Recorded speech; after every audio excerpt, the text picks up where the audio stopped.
We know the four elements: earth, air, water, and fire. It's the geometry of a square. We have this prevalent system of four all over our world. We have four states of matter: solid, liquid, gas, and plasma.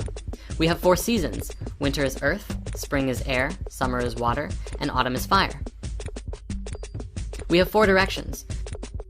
We have four ways of taking in energy: food, water, oxygen, and prana. We have four directions on the Native American medicine wheel. Also, we have the Mayan Hunab Ku, as well as the dream spell calendar. This system is all over the ancient past in symbolism hidden in different cultures. Our reality can be divided in a number of ways that will yield alternative perspectives of what is happening all around you. If you look at everything from a perspective of one, which is unity, you're looking at the full encompassment of everything. You're looking at the source field. There are no dualities. Everything is one. If you look through two, you see duality. You're looking at the male and the female of reality, the structured and the creative and inspiration. If you look through three, you see a trinity: mind, body, spirit, male, female, child, up, down, middle, black, white, gray, or even little things like 111 or 333 on your clock. If you look through four, you see the four elements. They are the physical, mental, emotional, or spiritual, or perhaps 1111 on your clock. We can continue.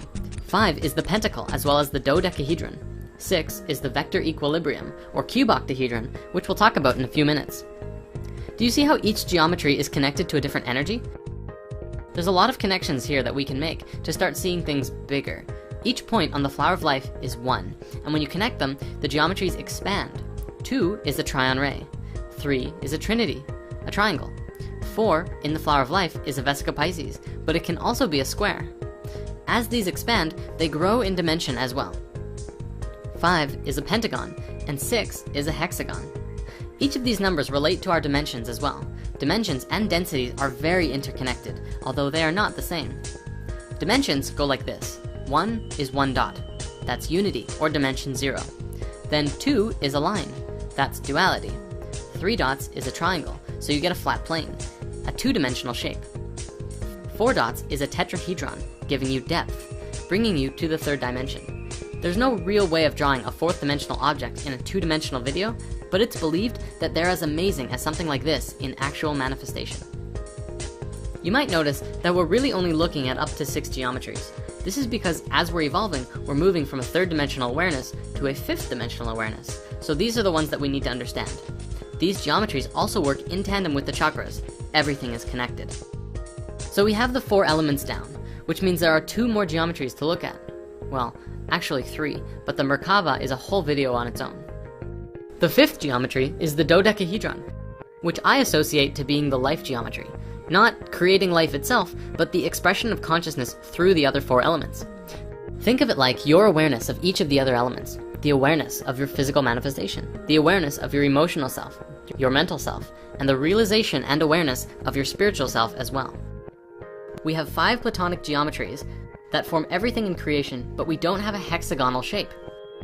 If we look at the flower of life, we see that its ultimate basic form is in a 6-pointed shape, called a hexagon. Want to see where else hexagons form in life?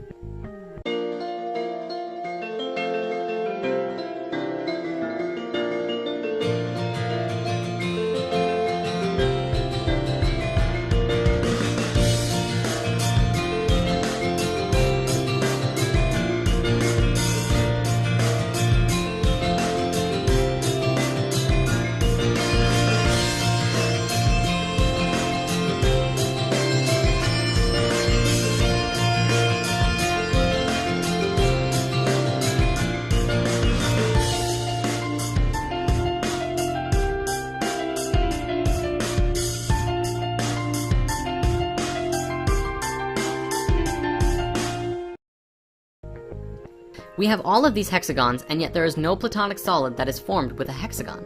So what gives? Well, I want to introduce the vector equilibrium, which was coined by Buckminster Fuller. It is actually formed from 3 two-dimensional hexagons that swivel around each other, and its basic shapes that make it up are an equilateral triangle and the square. These are the 2 smallest shapes that you can make with straight lines, and together they balance at each other's corners to create the perfect shape. Why is it the perfect shape? Well, amazing physicist of the future, Nassim Haramein, has put together a movie called Black Hole that explains this. The reason is that every single line which is connected in this shape is the same distance away from every other point, including the very center of the shape itself. Not even the Platonic solids have that definition, which also makes this the most stable shape and polyhedron, and the basis of the three-dimensional flower of life. Finally, the only reason it's not a Platonic solid is because it has both squares and triangles within it. Platonic solids are Platonic because each face is the same, which makes me think that other shapes must exist that are balanced between two different shapes as well, and construct everything in the universe. To really learn more, check out Black Hole by Nassim Haramein. He actually has done a lot of videos out there which explains his theories and understandings of physics, and he's really amazing to listen to. His latest movie, Black Hole, is a good explanation of everything in just 1 hour, so we do recommend it the most. Before we end this video, I want to connect the final dots in the array to show you how all of these geometries are connected to life, and in turn, you. A seed in the ground sprouts up into a large tree. The tree blossoms a flower. The flower produces a fruit, and the fruit contains the seed. This is the natural progression of the cycle of life through consciousness on Earth. So let's translate that to geometry and see what happens. The seed of life sprouts the tree of life. The tree blossoms the flower of life. The flower produces the fruit of life, and the fruit of life contains the seed of life. In human evolution, I feel that the human race is still but a seed, an embryo, but about to expand into the tree of life. We're evolving consciously, and we're still stuck on the ground, stuck in the dirt, but not for long. Check out this painting I found on DeviantArt by the brilliant artist Adrian Kenyon. This is his depiction of the miraculous conception of creation and human history. It starts at unity, a sphere. The caduceus is seen coming from it, duality, then a trinity. Then, as the 4 elements come into manifestation, we get physical reality, crystals form, and water layers over top of it. All of these previous elements were conscious of their own, but now biological life begins to develop in the water and crawl onto land.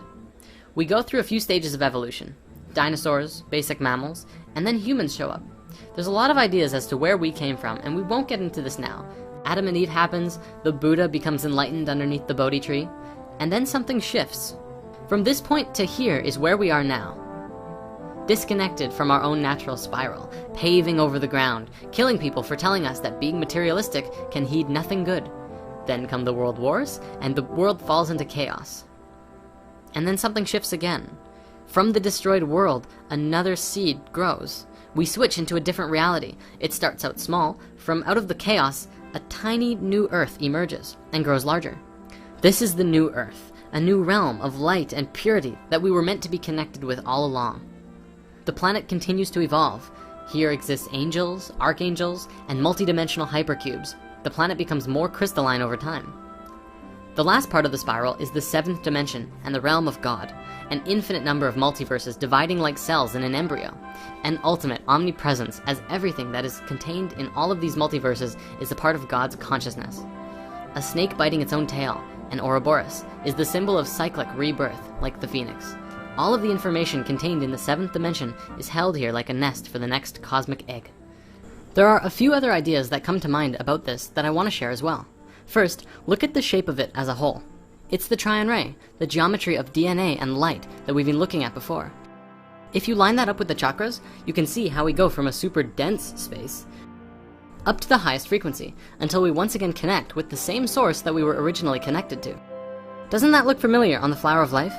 If these theories about the Flower of Life are true, then that means this entire experience of human history and ascension and growth and evolution is just one wave of energy from one point to another on an infinite universe of possibilities. Each point is the supreme awareness of some aspect of the God Source consciousness field, and the energy that moves between it is the vibrations and waves of energy that we are experiencing, called the electromagnetic field. As much smaller fractals of the same source energy have experiences through these waves. This image also doesn't account for the number of parallel realities that we could experience at this point. If the Flower of Life expands in these directions, then this is just one direction. Maybe instead of total destruction, which is what this image depicts, instead we make our first ET contact on this spiral and join our galactic family. On this wave, maybe something else happens. Like, we start getting superpowers, like in Heroes or something. Maybe all of that can happen right here too. Anything is possible. Such discussion is the nature of this show. You don't have to believe any of this. The power of it lies not in the reality, but the discussion itself. I was told once that art would change the world. I didn't know what that meant for a really long time, but now I think I understand. Art is the expression of any energy, whether it's physical, mental, emotional, or spiritual. Whether it's male or female, it is the expression of consciousness. By taking our art to the next level and finding value in what we like to express, and what we want to see expressed, we begin to share and express more of our own truth, and our love, and our freedom. That is the nature of the transformation on this earth, as well as the desire to do and create. The artist has put together a short explanation as well as a long 30-page detailed version of what this image truly means, at least to him. And if you want to go deeper, there are links in the comments to his website and DeviantArt page. We're also featuring a lot of new art on the Spirit Science print shop, which we highly recommend checking out as well. Namaste everyone. See you next time.